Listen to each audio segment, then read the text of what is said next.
friends, so art class was always my favorite class in high school, even though my teacher was this gruff, like red-faced military vet who would yell at you if the hem of your jeans dragged on the ground.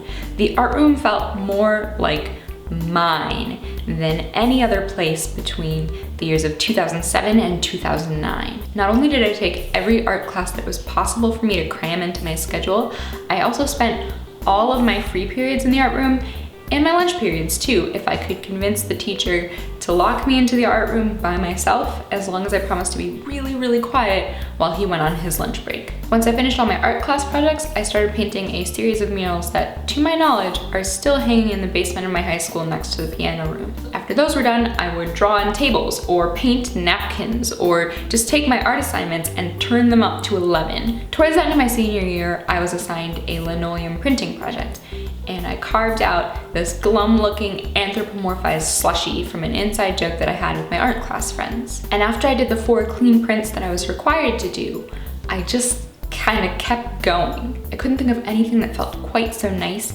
as rolling out ink on a plate of glass, or smoothing out the newsprint and making sure there were no bubbles, or stashing yet another fresh print in the supply closet. I did it for weeks. I must have made hundreds of those things before my art teacher found my stash and banned me from the art room because I was so enthusiastically obsessed with printmaking that I couldn't be stopped. Switch gears for a second and say you're like hypothetically in like a depressive episode type situation. Loving something as much as I loved printing slushies is not something your brain is able to do.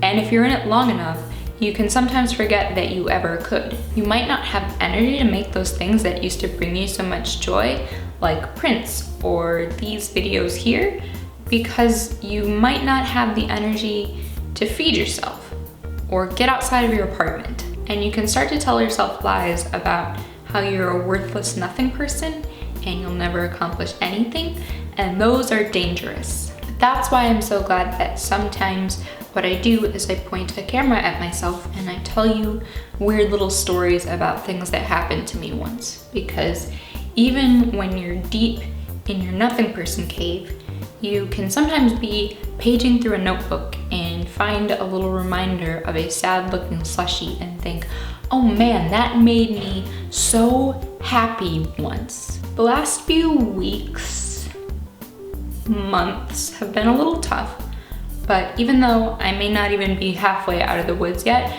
I'm reminded about how much I need story. I need to remember that I got banned from art because I liked it too much, and because speedballing is hella expensive. I need to remember that in the literary archetype of a hero's journey, the hero has to journey to hell and back and return powerful and changed. I need to know that this is gonna be like the most captivating chapter of my memoir someday. Remember that time when things were really shitty? And look how good they are now, and look how I survived. In the comments, please tell me about a story that you cling to when you need to remind yourself who you are. Or tell me about a thing that you loved or still love as much as I enjoyed making slushie prints.